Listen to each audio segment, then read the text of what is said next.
টেকিপিডিয়ার পক্ষ থেকে সবাইকে আবারও স্বাগতম। পাইথন প্রোগ্রামিংয়ের দ্বিতীয় পর্বে আজকে আমরা ভেরিয়েবল এবং ভেরিয়েবলে কীভাবে ডাটা অ্যাসাইন করা যায় সেটি সম্পর্কে জানব। তো প্রথমেই বলি যে ভেরিয়েবল কি। আমরা অনেকে আগে থেকে জানি ভেরিয়েবল কি, তারপরে যারা জানে না তাদের উদ্দেশ্যে বলা।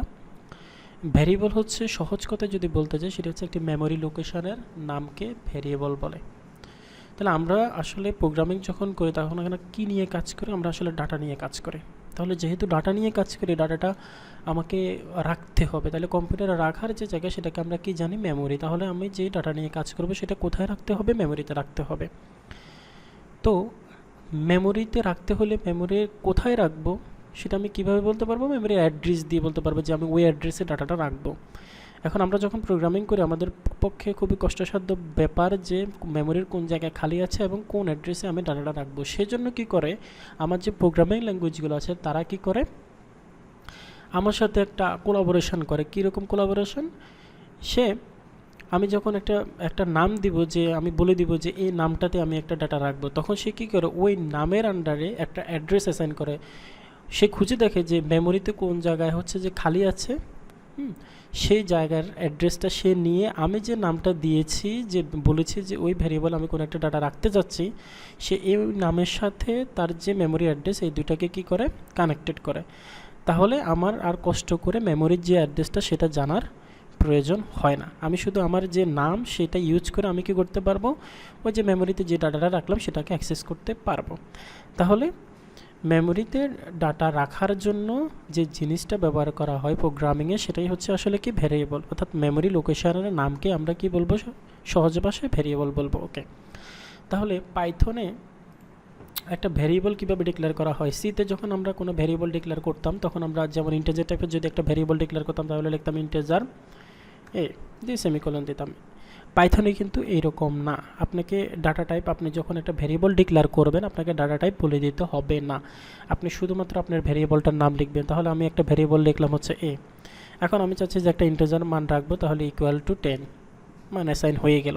ঠিক আছে, পাইথন এটাই হচ্ছে সুবিধা, এবং শেষে কোনো সেমিকোলন দিতে হয় না। সি এর মতো বা C++ এর মতো বা অন্যান্য ল্যাঙ্গুয়েজের মতো কোনো সিম্বল ইউজ করতে হয় না। তাহলে ইকুয়াল টু 10 অর্থাৎ একটা ইন্টিজার মান এই ভেরিয়েবলের মধ্যে অ্যাসাইন হয়ে গেল। এখন আমি চাচ্ছি যে এই ইন্টিজারটা প্রিন্ট করতে। আমরা জানি যে প্রিন্ট করার মধ্যে আমরা গত পর্বে দেখেছি যে কীভাবে প্রিন্ট করে। প্রিন্ট করার জন্য আমরা কোন ফাংশনটা ব্যবহার করি? প্রিন্ট ফাংশনটা। তাহলে প্রিন্ট ওকে এ। ঠিক আছে, তাহলে এই যখন প্রিন্ট করে আমরা যে এই প্রোগ্রামটা যদি এখন রান করি তাহলে কত দেখাবে?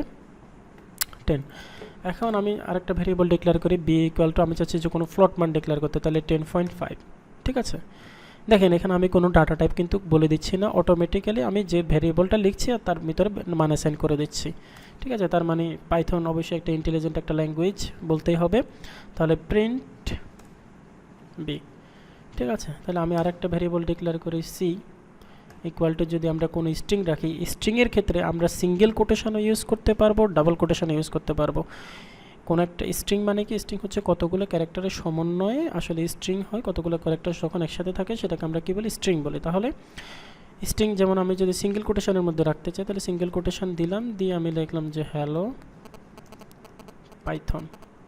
ওকে, আবার আমি যদি ডাবল কোটেশন দিই যে ডি ইকুয়াল টু, যদি আমি ইউজ করে যে ডাবল কোটেশনের ভিতরে হ্যালো পাইথন। ওকে, তাহলে আমি যদি এটা যদি প্রিন্ট করি যে দুইটার আউটপুট আসলে ঠিক আসছে কিনা, print C print D C. Okay, এখন আমি যদি এই দুইটা যদি এই প্রোগ্রামটা যদি রান করি তাহলে দেখেন আউটপুট কি আসে।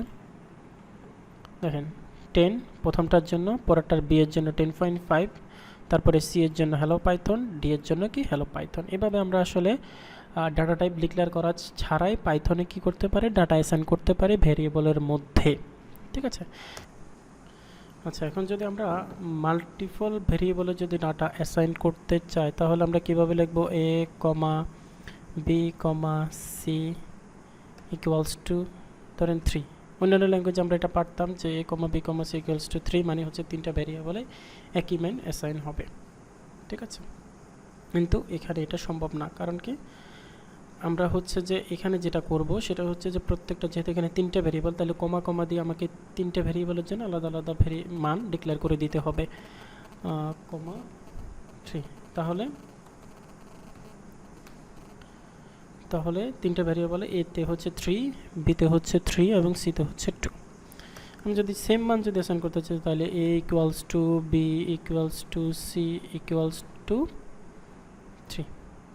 ঠিক আছে, এইভাবে আমরা যদি এখন যদি আমরা প্রিন্ট করি, প্রিন্ট এ সি যদি প্রিন্ট করি এখানে লাস্টে, দেখেন কত দেখাচ্ছে, 3 দেখাচ্ছে। ওকে, সি ইকুয়ালস টু 3। এখন ধরেন আমরা চাচ্ছি যে কিছু কিছু ভেরিয়েবলে মান অ্যাসাইন হবে, আবার কিছু কিছু ভেরিয়েবলে মান অ্যাসাইন হবে না। তাহলে সেটি কিভাবে করবে, সেটি যদি আমাকে করতে হয় তাহলে আমি কি করব, ধরেন A comma B equals to 3 comma C. তার মানে আমি এখানে 3টে ভেরিয়েবল ডিক্লেয়ার করলাম, শুধুমাত্র বিতে ডাটা অ্যাসাইন করে রেখেছি, আর অন্য 2টা যে ভেরিয়েবল আছে সেটাতে মান অ্যাসাইন করে দিই নাই। ওকে, আচ্ছা, এখন আমরা যদি মনে করেন 3টাতে 3 রকম ডাটা ডিক্লেয়ার করবো, ধরেন এতে আমি যে ডাটাটা রাখবো, বিতে যে ডাটাটা রাখবো, সিতে যে ডাটাটা রাখবো সেটা ভিন্ন ভিন্ন।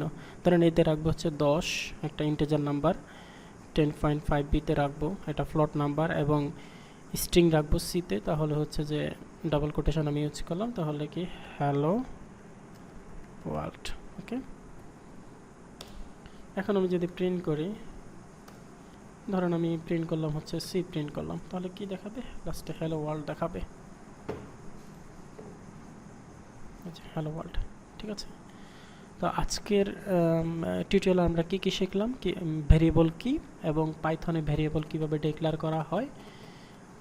এটা খুব ভালো করে প্র্যাকটিস করবেন, কারণ আমার প্রোগ্রামিংয়ের ক্ষেত্রে ভেরিয়েবল সব সময় দরকার হবে, কারণ আমরা ডাটা নিয়ে কাজ করি, আর ডাটাকে রাখার জন্য যে জিনিস সেটাই হচ্ছে ভেরিয়েবল। সো এটা খুব ভালোভাবে প্র্যাকটিস করবেন, যত সহজই বিষয় হোক না কেন সেটা হাতে প্র্যাকটিস করাই ভালো, তাহলে আপনার ধারণাগুলো ক্লিয়ার থাকবে।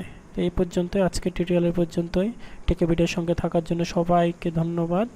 দেখা হবে পরবর্তী টিউটোরিয়ালে, সে পর্যন্ত সঙ্গে থাকুন।